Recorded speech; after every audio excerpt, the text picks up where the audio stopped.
Basically, I just wanted to talk with everyone about how we're going to save the black community. And I say save very loosely because obviously, if somebody wants any help, then they will do what's necessary to help themselves. But what I mean is, I think in general, a lot of our people are searching for a leader or a savior in some way, shape, or fashion, right? So if we are searching for that, then it's like, why is it that it always has to be a male? That's pretty much my question. Why does it always have to be a male? You know? Why is it never a woman that's a major leader in the black community?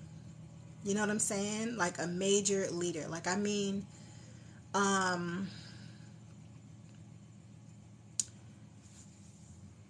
hi everybody. Come on in, come on in, come on in. I'm trying to make sure that we can have a discussion.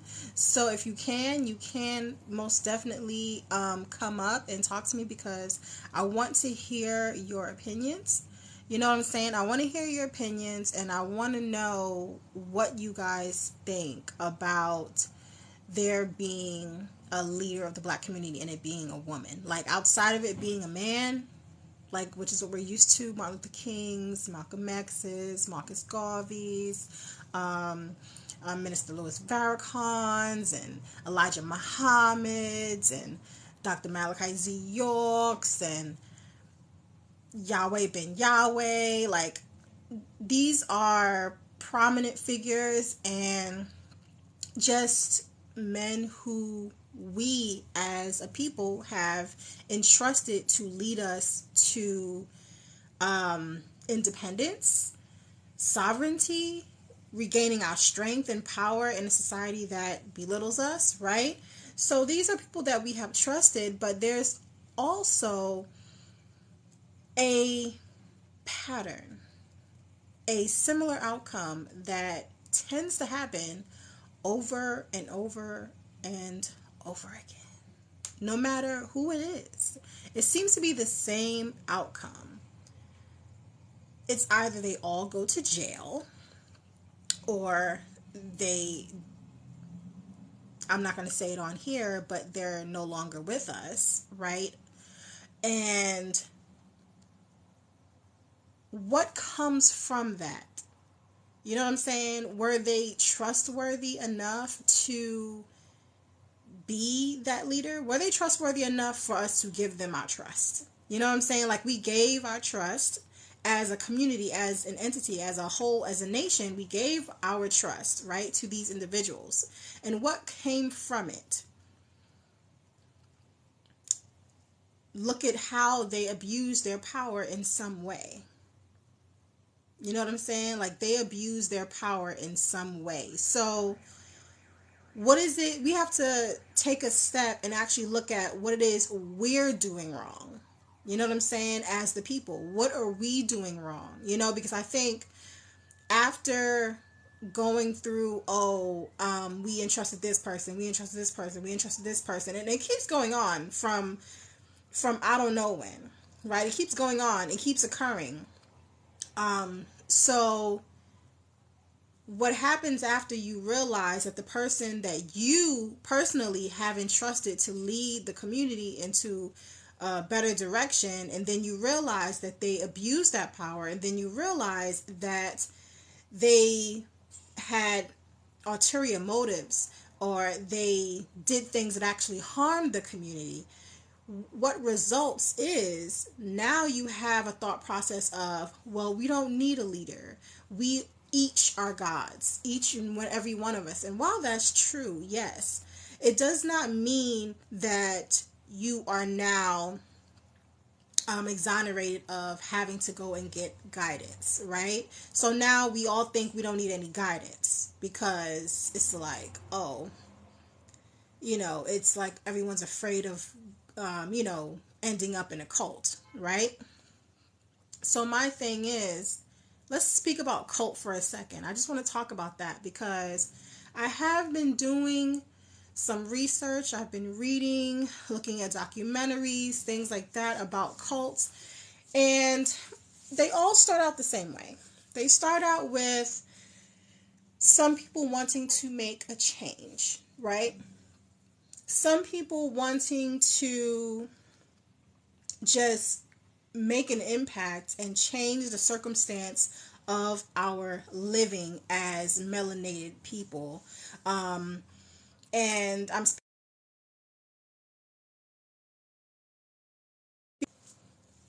sorry, I'm speaking predominantly um, about people in the United States, obviously, right?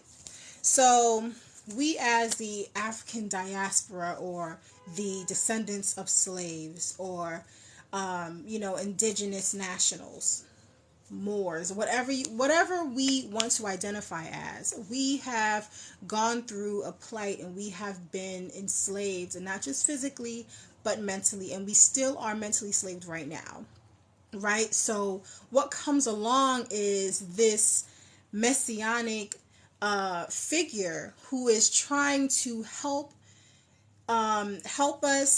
free us from our mental enslavement, right? So this is the point where we go on that path of trying to figure out who we are, where we originally come from, and try to really regain that identity and try and understand the fundamental identity that we have been missing, which is a part of our trauma and a lot of healing that we need to go through, right? So we're trying to understand ourselves. And there always comes a person who knows the answer, right? They know the answer. And for some reason, that answer resonates with a lot of us. And then we tend to entrust that person with our livelihood. You know what I'm saying? But my question today is, where are all of the females who have the knowledge of who we are as our identity, as a people, as a nation, right? Because we're not going to sit here and only entrust our minds, hearts, and souls and spirits in the hands of the men as if the men have all the answers and the women do not have all the answers, right? So my thing is, if we go back in time before colonization, it was actually customary for us to go to the matriarchs, the elder women, right, for guidance and wisdom, because it was understood that women hold a connection with source, and we would go to them for divine wisdom whenever a king or a pharaoh needed guidance on whether he should go to war or not, or whether he should create an alliance with another nation. They would go to their oracles, or what is known as sibyls, right? And it would always be elderly women. Always. Right? So it's like, why is it today in modern times we tend to only look to the masculine for deep understanding?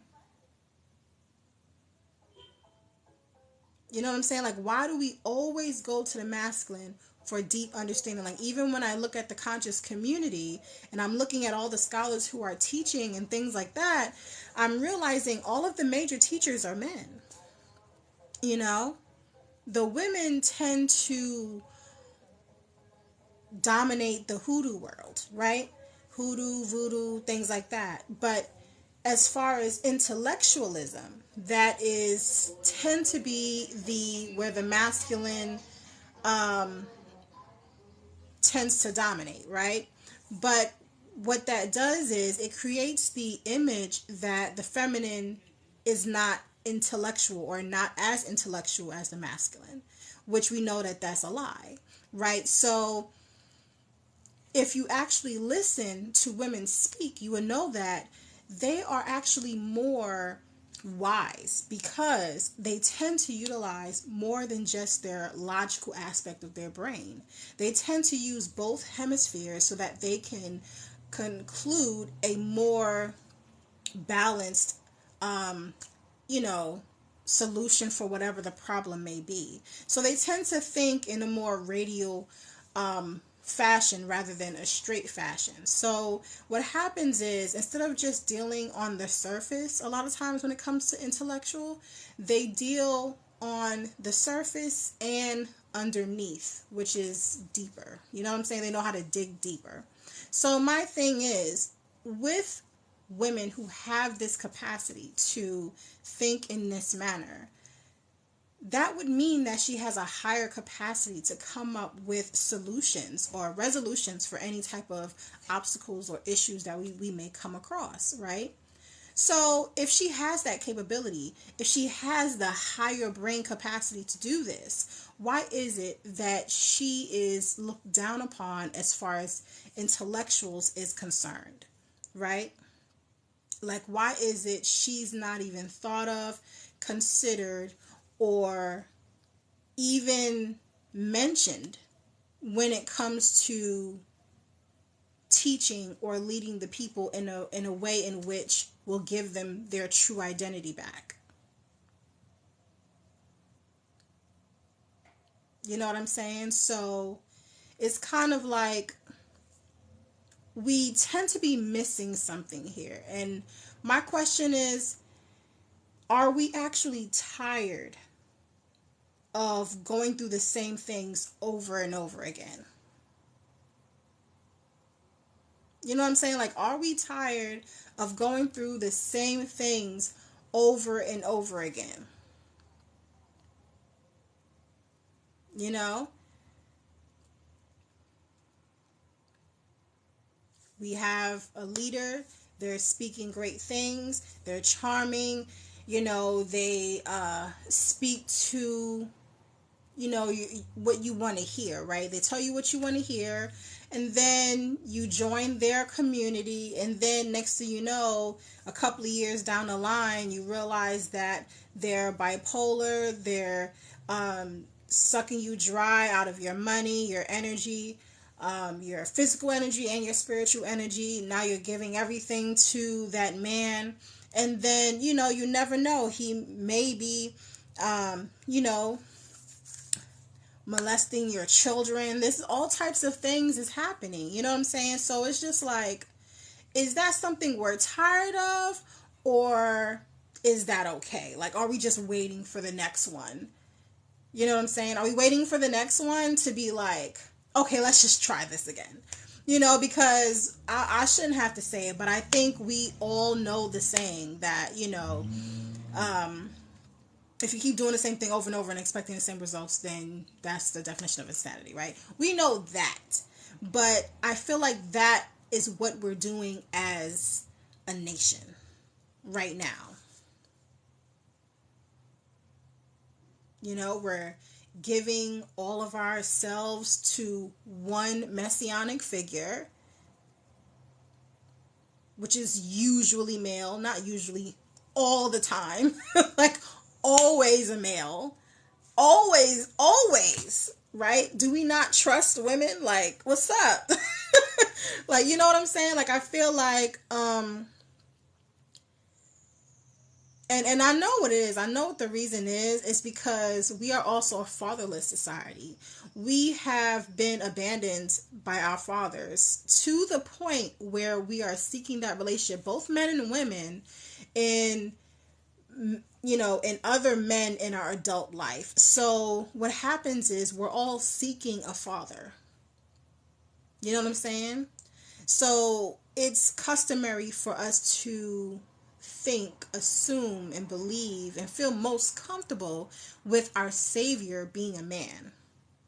You know what I'm saying? Because most of us are lacking that father relationship. So we're still seeking that bond. You know what I'm saying? We've already had our mothers, so that's not something we really need.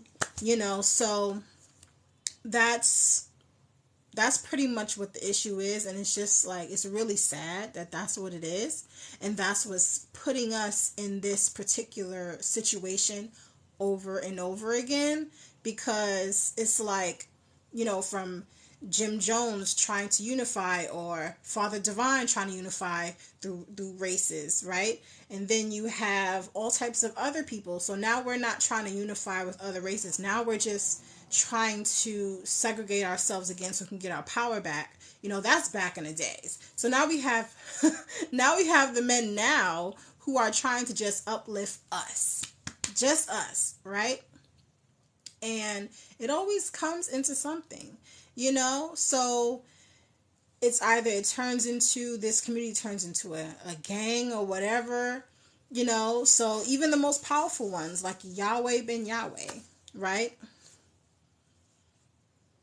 We already know the appeal to even amass that many followers is like, it's obvious that we are just seeking that father relationship from someone, you know what I'm saying, to create that comfort,